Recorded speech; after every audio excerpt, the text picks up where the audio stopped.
So if you could join me with a round of applause for our final panelist members.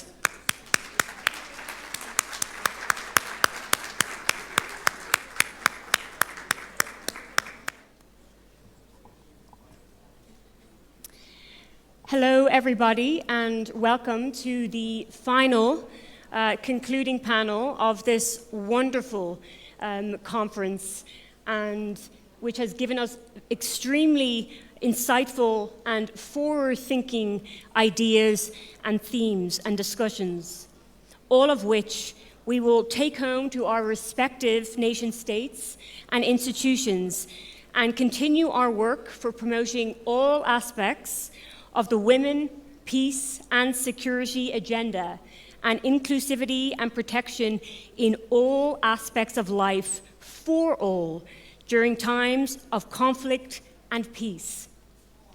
Now we have today an extremely prestigious panel for the title panel, New Directions for the Women, Peace and Security Agenda, with the question, what comes next?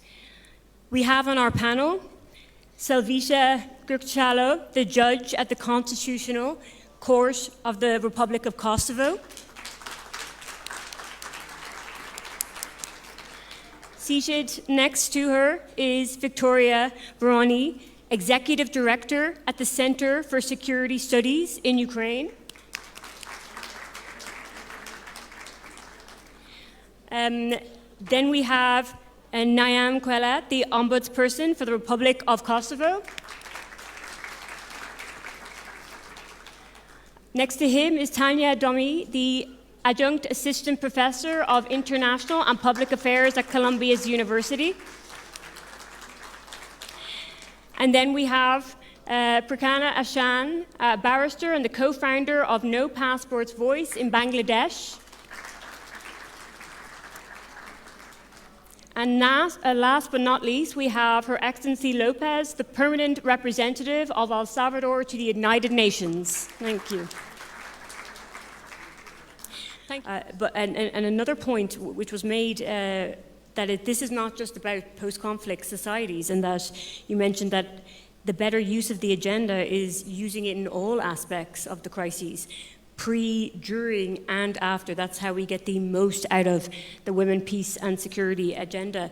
So, saying that, moving on, we will look at a country, Ukraine. You're speaking to Ukraine, which is not, as you mentioned, and we all are aware, in a post-conflict society, very much in a hot war.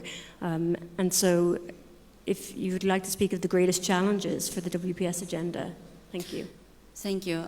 First of all, I would like to take this opportunity to say thank you to the people of Kosovo, to Kosovo government and Kosovo president for providing support to our country. Sanction support, military support, support in training our military guys, support in training us in demining, support in helping our refugees. So it's very important for our country, and thank you for this from my side and from people from Ukraine.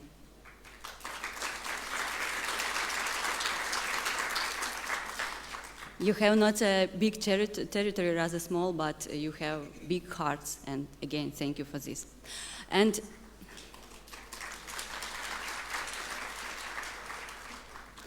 And moving to the topic and moving to the question, I would like to highlight the issue of strategic level. So women peace security concept and the resolutions and its editions or some recommendation actually include different information stages on human security, personal security, and the results of different contexts.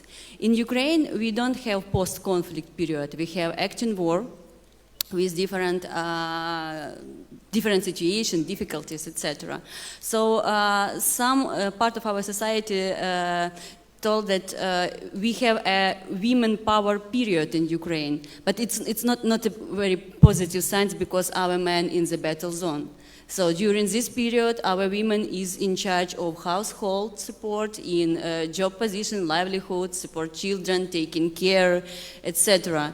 And by the way, if we can orient on the statistics, we have 120,000 people like civil servants, and they are women. But at the same time, on a high-ranking position, on the highest ranking position, we have only 69 from these thousands, hundred thousands. We have a lot of women in police structures, in national police. It's about 26,000. We have women in armed forces. It's about 72,000 of women serve in armed forces. 4,000 from them now in acting battle zones. But at the same time, if we move from this concept only recognizing the position to the strategic thinking, I think it will be difficult to imagine in Ukraine a woman during the discussion on strategic level some security issues. So what is the division of labor in this area? Margaret Tetcher said that if you want somebody to say something, ask men. If you want somebody to do something, ask a woman. So this division of doers and thinkers, like women are doers and men are thinkers, is a very good example of this strategic level for Ukraine, and I think for the whole, all around the world. And I think we should look not only the recognition, position and quotes, but root causes, maybe some perceptions, some intentions. By the way, if we look through Ukrainian statistics in school, children in school have boys and girls have the same ranks, the same points in natural science, in mathematics. But if we look through the universities, for example, only 20% of women go to the mathematics, science, technology, energy. So they have the equal position in school. But what happened next? Maybe it's some stereotypes, maybe it's some other reasons. So let's look deeply on these issues, not only the results, but the reasons, and trying to include more women on strategic thinking level, on strategic studies, because maybe it's historical example when strategic studies is more familiar to military studies. Not maybe in public administration, because in public administration we have a lot of women, in governance, public administration. So it's like a discussion, let's think deeply on these issues.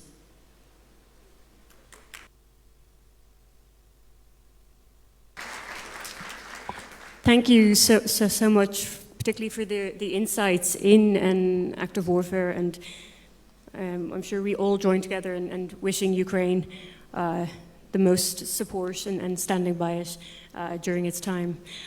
So some points there really stood out, particularly regarding the essential need for more women's participation in strategic thinking and strategy and policy making, and not only recognizing women's roles within the military or within strategy or within diplomacy, but also from what I heard, having intentional policies and strategies from the ground up at a very young age in order to develop this normative thinking of equality and equity from a very young age, so that the normative nature of equality and equity will prevail over the society, hopefully in decades to come.